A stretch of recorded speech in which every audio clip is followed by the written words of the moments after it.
Halo semua, selamat pagi. Apa kabar? Ibu harap kita semua dalam keadaan sehat walafiat.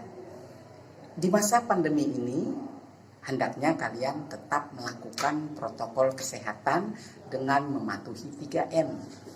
Memakai masker, mencuci tangan, dan menjaga jarak. Sudah siapkah kalian untuk belajar pembelajaran hari ini? Ibu harap siap ya. Topik pembahasan hari ini yaitu mata pelajaran Bahasa Indonesia kelas 8 semester genap, yaitu tentang teks ulasan. Ibu akan bertanya lebih dahulu. Pernahkah kalian membaca sebuah buku atau menonton film? Jika pernahkah kalian memberi komentar mengenai buku yang kalian baca dan film yang kalian tonton? Pasti pernah, ya. Komentar yang berupa bagus, seru, keren, mengasihkan, dan ungkapan sejenisnya. Nah, itulah yang disebut ulasan dalam bentuk sederhana.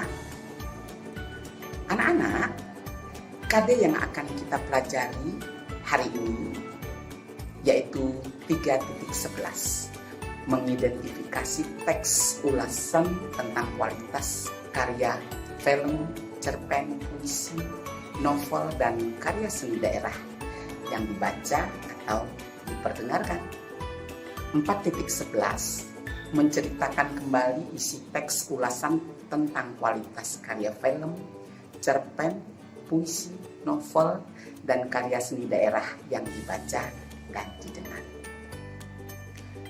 Tujuan pembelajaran: setelah kalian mempelajari materi ini, siswa atau kalian mampu menjelaskan pengertian, ciri-ciri, struktur dari teks ulasan berdasarkan isi beserta objek ulasannya.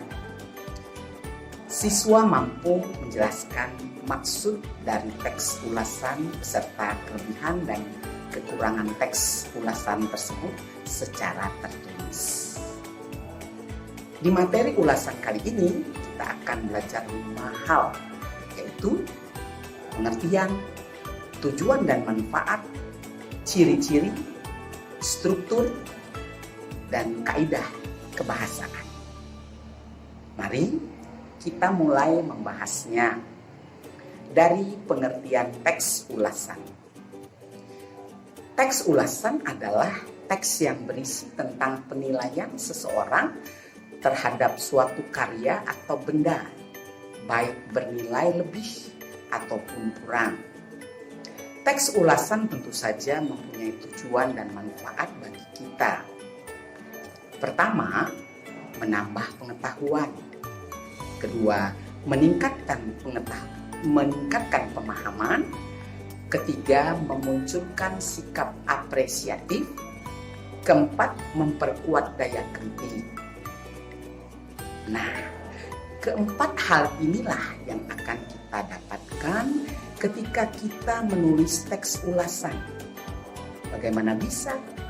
Ya, karena dengan menulis teks ulasan, kita sudah memberi pengetahuan kepada orang lain tentang karya atau benda yang kita ulas. Selain itu, kita bisa mengembangkan sikap apresiatif dan daya kritik. Sikap apresiatif maksudnya kita menghargai karya orang lain dengan cara memberikan penilaian kepadanya. Dengan begitu, kita sekaligus mengasah daya kritik kita. Kemudian ke bagian ciri-ciri teks ulasan. Teks ulasan merupakan pendapat pribadi seseorang yang didasarkan pada fakta.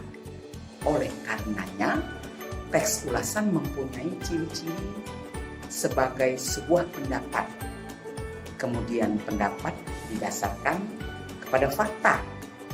Dan pendapat tersebut bisa berupa penilaian positif maupun negatif. Sekarang kita masuk ke bagian struktur teks ulasan. Ada 6 bagian dari struktur teks ulasan. Pertama, identitas. Kedua, orientasi. Ketiga, sinopsis. Keempat, analisis. Kelima, evaluasi. Dan keenam, rekomendasi. Bagian pertama, identitas, yang berupa informasi ataupun terkait dengan karya atau benda yang sedang diulas. Misalnya, judul buku maksudnya, pengarang, penerbit, tahun terbit, jumlah halaman, bahkan warna buku. Akan tetapi bagian ini tidak selalu dinyatakan secara langsung. Bagian kedua adalah orientasi, yaitu gambaran umum di awal teks ulasan tentang karya atau benda yang diulas. Misalnya, informasi tentang penghargaan yang pernah diraih oleh karya tersebut.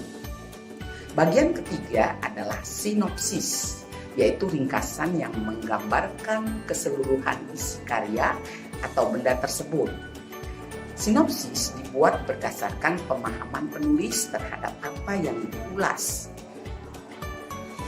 Sekarang bagian keempat adalah analisis, yaitu paparan penulis terhadap unsur-unsur karya atau benda yang diulas.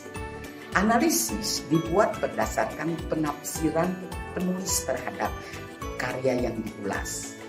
Jadi, di bagian inilah penulis memberikan pendapatnya, penafsirannya terhadap karya atau benda tersebut. Bagian kelima adalah evaluasi, yaitu merupakan paparan kelebihan dan kekurangan karya atau benda yang diulas.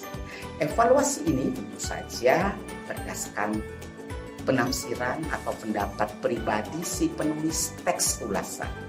Jadi, bukan pendapat orang lain ya. Bagian terakhir disebut rekomendasi. Biasanya berisi saran-saran penulis kepada pembaca atau penikmat karya tentang karya atau benda yang sedang diulas. Misalnya yang diulas buku, maka penulis akan merekomendasikan buku tersebut kepada pembaca apakah layak untuk dibaca oleh anak-anak atau cocok dibaca oleh remaja. Nah, kira-kira itu tadi struktur teks ulasan. Sekarang kita ke kaidah kebahasaan teks ulasan. Dalam teks ulasan terdapat 4 ciri kebahasaan yang dominan. Pertama, penggunaan konjungsi penerang. Kedua, penggunaan konjungsi temporal. Ketiga, penggunaan konjungsi penyebab. Keempat, penggunaan konjungsi saran atau rekomendasi. Mari kita pelajari satu persatu. Yang pertama adalah konjungsi penerang, yaitu kata hubung yang berfungsi untuk menerangkan suatu kejadian dalam kalimat.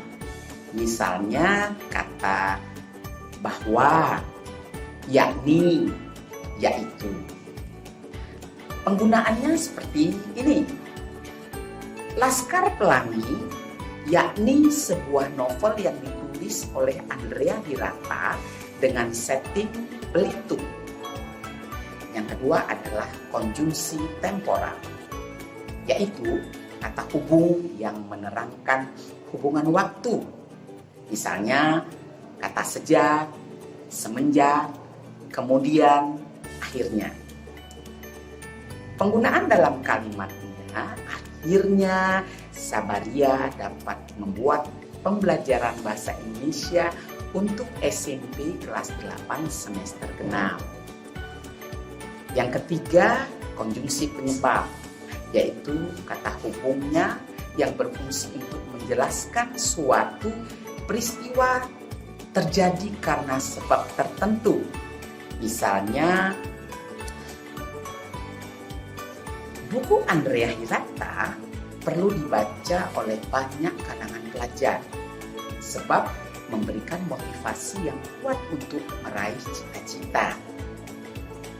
Yang terakhir adalah penggunaan konjungsi saran atau rekomendasi. Penggunaan konjungsi ini ditandai dengan kata sebaiknya, seharusnya, hendaknya. Contoh penggunaan dalam kalimat seperti ini. Laskar Pelangi sebaiknya ditonton oleh semua kalangan. Nah, anak-anak, itulah tadi yang sudah kita pelajari. Dari teks ulasan itu cukup sampai di sini. Ibu menjelaskannya. Sampai jumpa lagi di lain kesempatan. Salam sehat, salam sejahtera. Dah.